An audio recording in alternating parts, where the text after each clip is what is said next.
Pemirsa, Polri, Kejagung bersama Kementerian Kehutanan dan Kementerian Lingkungan Hidup tengah menyelidiki temuan gelondongan kayu yang terbawa arus banjir bandang di Aceh, Sumatera Utara, dan juga Sumatera Barat. Gelondongan kayu ini diduga merupakan bentuk pelanggaran. Sanksi pidana pun menanti perusak alam penyebab banjir dahsyat di Sumatera. Berikut ulasannya dalam Top Review.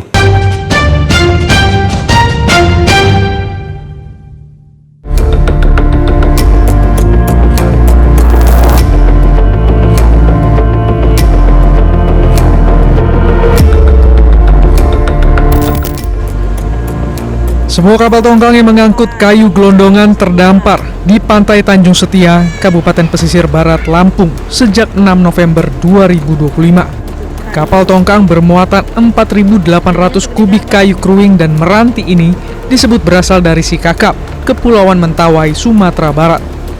Ribuan batang kayu itu memiliki panjang hingga 6 meter dengan diameter mencapai 50 hingga 100 cm. Selain itu tercantum barcode bertuliskan nama perusahaan.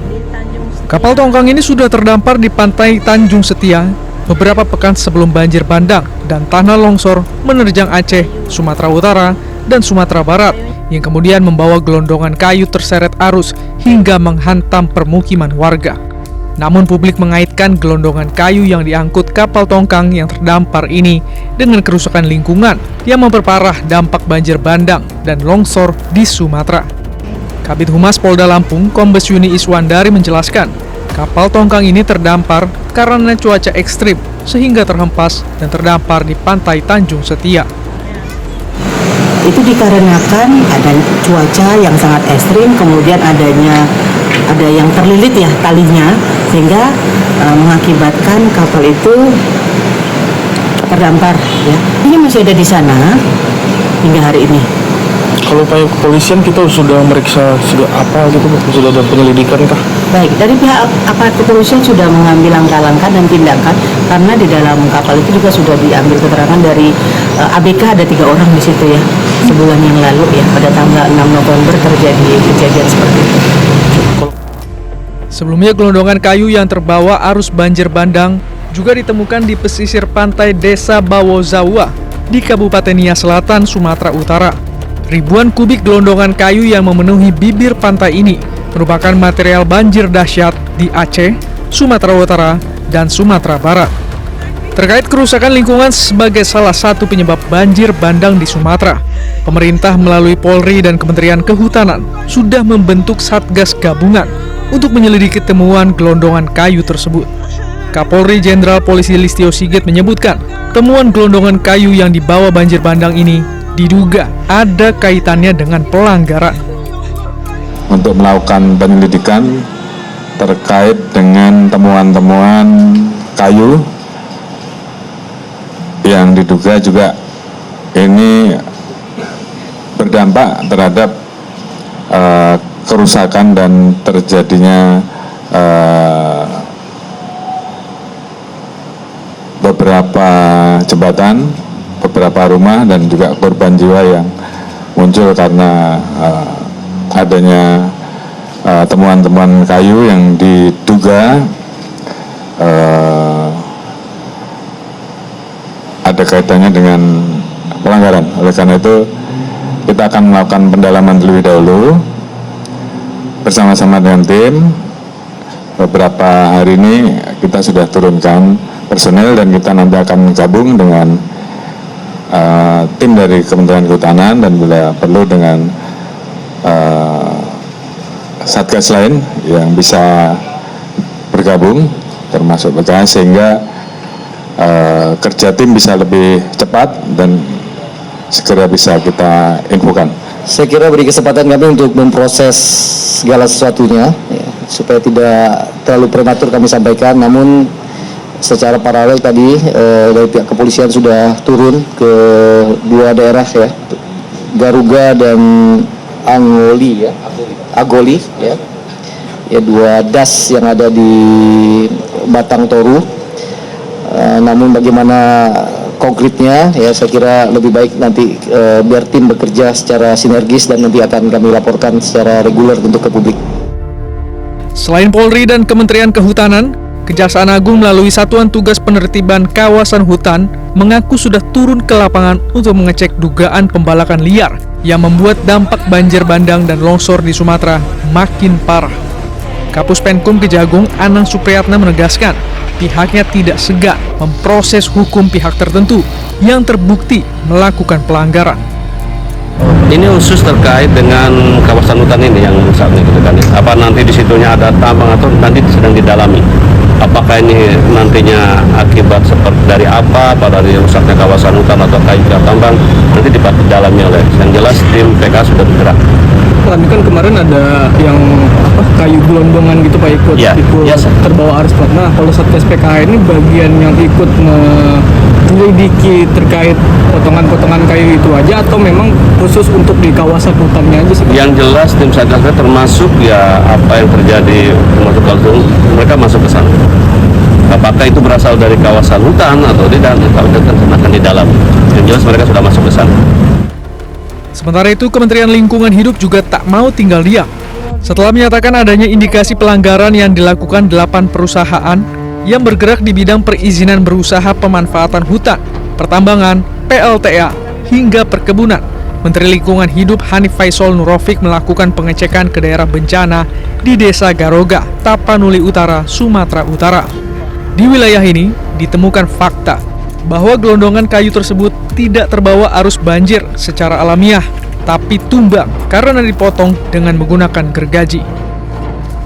Kami akan melakukan penyelidikan lagi. Mungkin habis ini kami akan terbang sampai ke hulu untuk memastikan apa yang terjadi di hulu. Karena kayu ini tidak alami sampai ke kita. Mungkin ada aktivitas yang harus bertanggung jawab dari kasus ini. Sehingga kami merasa perlu untuk mereview semua dokumen lingkungan yang ada di daerah bencana untuk mencegah hal yang sama terjadi. Kemudian kita sudah mempunyai baseline 250 mm, maka ini yang kita akan jadikan baseline untuk semua variabel asumsi-asumsi dalam memproyeksikan potensi gangguan lingkungan. Sebelumnya Menteri Lingkungan Hidup Hanif Faisal juga melakukan pengecekan daerah terdampak banjir bandang dan tanah longsor di Kecamatan Batang Toru, Tapanuli Selatan, Sumatera Utara. Hasilnya, ia memutuskan untuk menyegel 4 perusahaan yang diduga turut memperparah bencana di Sumatera. 4 inisial perusahaan tersebut adalah PT AR, PT NSHE, PT TPL, dan sebuah badan usaha milik negara. Seluruh aktivitas usaha dihentikan sementara sampai dengan audit lingkungan selesai dilakukan. Hanif pun menegaskan para pelaku perusak lingkungan di Sumatera akan dipidanakan. Seperti apa nanti investigasi yang akan kita mulai? Saya telah menghentikan semua kegiatan operasional semua perusahaan di Das Batang Toru ya. Ini beda das. Jadi das ini tidak disebabkan oleh upaya yang ada di Batang Toru. Ada berapa perusahaan? Iya, di sini kita belum punya perusahaan. Kalau yang di Batang Toru ada 4 perusahaan yang kita hentikan kegiatan, tetapi tidak berhubungan dengan Das Garoga karena alirannya beda. Di Das Batang Toru ke arah sini Garoga, jadi tidak nyambung. Saya sedang melakukan langkah-langkah penanganan lebih lanjut. Jadi kita evaluasi total semua perizinan karena memang curah hujannya ini di luar proyeksi waktu penyelidikan. Saya akan segera tutup perusahaan itu untuk dilakukan audit lingkungan dan investigasi. Saya akan tempuh 3 jalur, mulai dari audit lingkungan yang saya minta kepada seluruh entitas yang ada di Das Batang Toru maupun Das Garoga. Kemudian kami akan melakukan menurunkan para ahli untuk merumuskan langkah-langkah ganti rugi kerusakan lingkungan dan korban-korban yang ada di sekitar jalan ini. Kemudian ketiga, karena ini sudah jadi korban, tentu ini harus meningkat menjadi pidana. Lalu benarkah temuan gelondongan kayu yang terbawa arus banjir bandang di Sumatera menjadi pintu masuk untuk menyeret para perusak lingkungan ke penjara? Pakar hukum pidana Hipnu Nugroho mengatakan, temuan gelondong kayu yang terseret arus banjir bandang di Sumatera bisa menjadi bukti penting untuk mempidanakan pelaku perusak alam di Sumatera.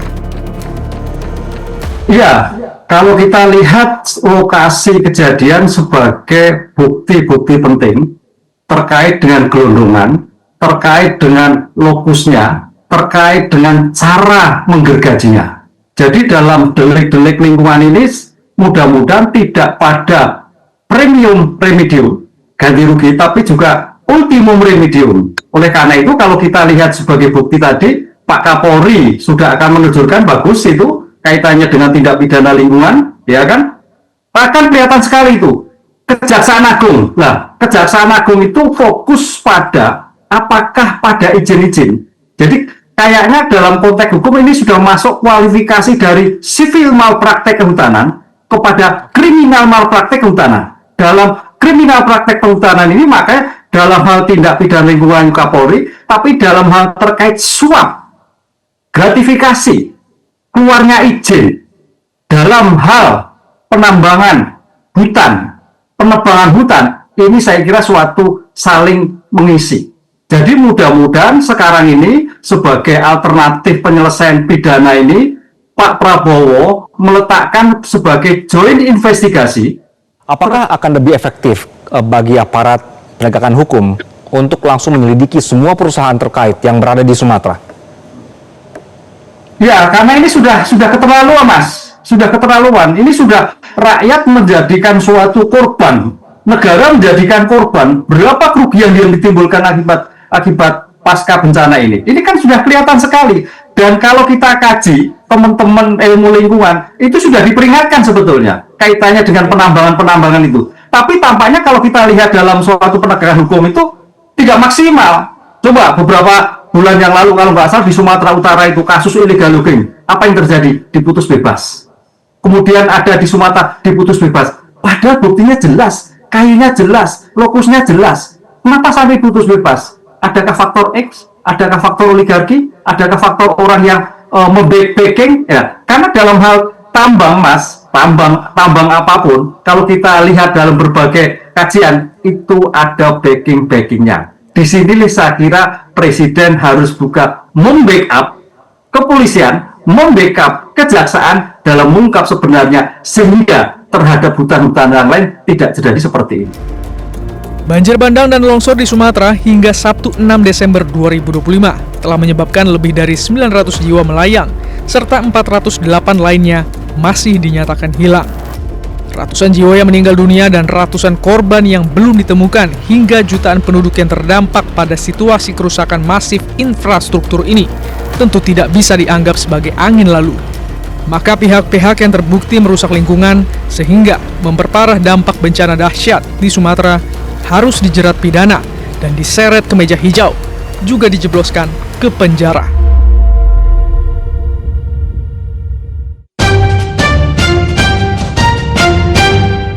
Jelajahi cara baru mendapatkan informasi. Download Metro TV Extend sekarang.